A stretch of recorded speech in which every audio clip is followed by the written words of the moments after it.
Good morning बेटा, welcome back to the online class of SS.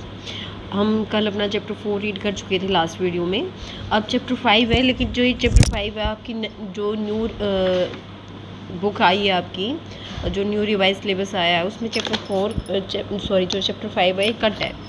ठीक है, तो जो न्यू बुक्स है उसमें चैप्टर 5 नहीं है, सीधा जो चैप्टर 6 है वो है kingdom, Kings and early Republic. तो हम ये करेंगे, ठीक है, क्योंकि वो रिवाइज सिलेबस है और हल्का सा चेंज है बुक में, इसलिए चैप्टर 6 पे हम आ गए हैं।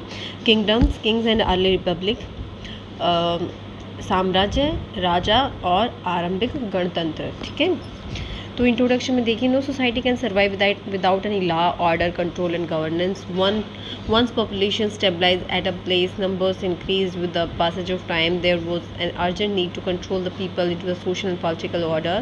This led to the emergence of states and system of governance. In this chapter, we shall study how the political setup came into the being to control the increasing population and expense of the dwelling areas. कोई भी society बिना कानून व्यवस्था, नियंत्रण और सरकार के बिना नहीं चल सकती है। एक बार जब जनसंख्या कहीं एक जगह पर स्टेबलाइज मतलब स्थिर हो जाती है, बस जाती है, तो समय के साथ साथ जनसंख्या में वृद्धि होने लगती है और इसके कारण सामाजिक और राजनीतिक क्रम को अच्छे तरीके से नियंत्रित करने की बहुत ज़रूरत होती है और इसके कारण राज्यों का उदय होता है और प्रशासन की प्रणाली है उसमें सुधार होता है। इस चैप्टर में हम पढ़ेंगे कि जनसंख्या की वृद्धि के साथ साथ और जो बस्तियों का विकास है उसके साथ साथ जो राजनीतिक स्थिति थी उसमें कैसे बदलाव आए। अब है जनपदास एंड महाजनपदास। जनपद और महाजनपद क्या थे ये देखें। By about 600 BC the people had cleared various tracts in the Ganga plain. Each of these was held by ruling clan comprising various tribes. These small states were called the Janpadas. With the passage of time, these Janpadas conquered the neighboring territories and thus were formed the Mahajanpadas. A little before Buddha, northern India came to be divided into 16 such Mahajanpada. 600 BC के time तक जो लोग थे उन्होंने गंगा का जो मैदान था उसमें बहुत सारे क्षेत्र को साफ़ कर दिया था, मतलब वनों को साफ़ करके लोग यहाँ पर रहने लग गए थे और हर क्षेत्र में अलग अलग जो जनजाति के लोग थे वो शासन करते थे। ये जो छोटे छोटे राज्य थे इनको जनपद कहा जाता था। समय के साथ साथ जो जनपद थे इन्होंने अपने आसपास के क्षेत्रों को भी हड़प लिया, यहाँ पर अपना शासन बढ़ा लिया और जो छोटा जनपद था उसने बड़े जनपद का रूप ले लिया जिसको महाजनपद कहा जाता था।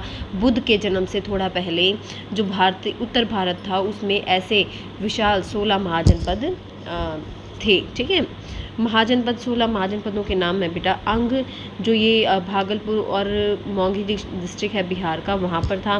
मगधा जो पटना और गया है बिहार में, यहाँ पे का राज्य था। ये महाजनपदों के नाम है बेटा और ये बताया गया है कि जो पुराने समय में ये था, अब आधुनिक समय में ये एरिया कहाँ है। ठीक है, काशी अराउंड बनारस की चारों का जो एरिया है, कौशल यूपी में Awadh, Vajji northern Bihar, Malay eastern UP, Chhedi Bundelkhand का जो हिस्सा है मध्य प्रदेश में, वत्स इलाहाबाद के चारों का एरिया, कुरु दिल्ली और मेरठ का एरिया, पांचाल रोहिलखंड का जो भाग है यूपी में, मत्स्य जयपुर और अलवर के आसपास का इलाका, सूरसेन मथुरा के आसपास का इलाका, असाका गोदावरी नदी का इलाका, अवंती एमपी का और जो मालवा का पठार है वो हिस्सा, गंधार अफ़गानिस्तान का एक हिस्सा, कंबोज कश्मीर और अफ़गानिस्तान का हिस्सा। तो ये 16 महाजनपद थे जो उस समय प्राचीन काल में भारत में एग्जिस्ट करते थे।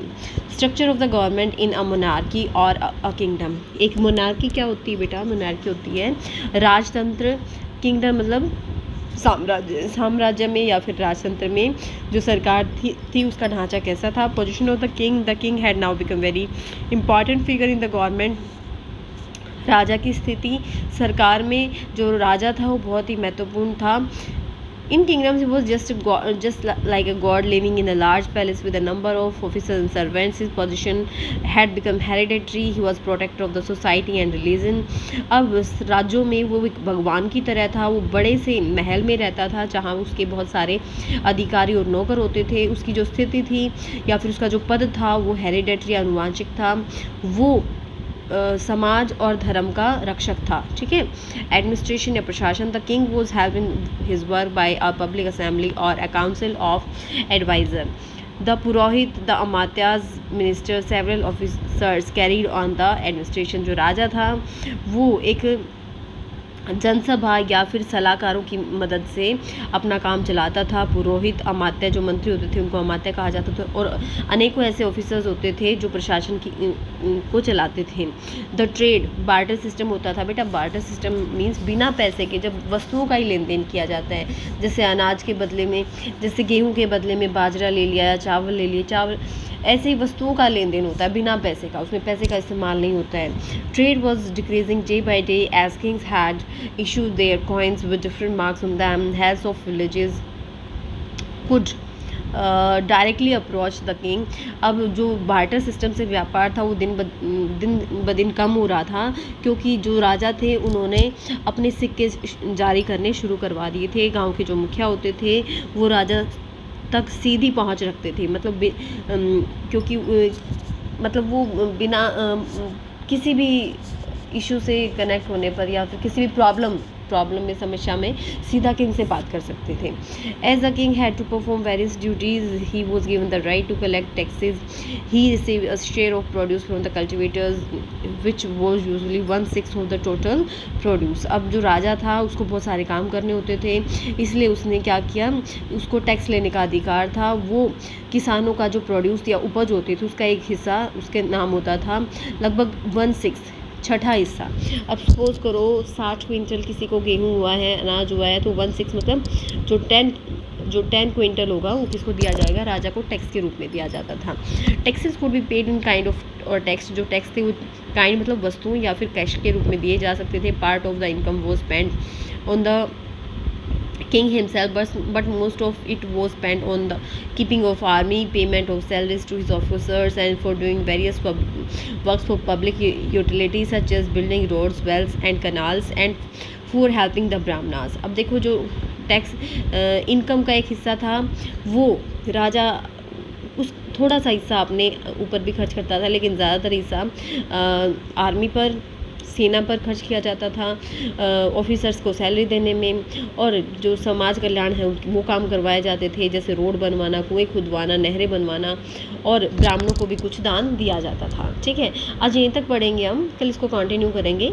यहाँ तक पढ़ें, डाउट्स है तो डाउट सेशन में क्लियर करें. Keep studying and have a nice day.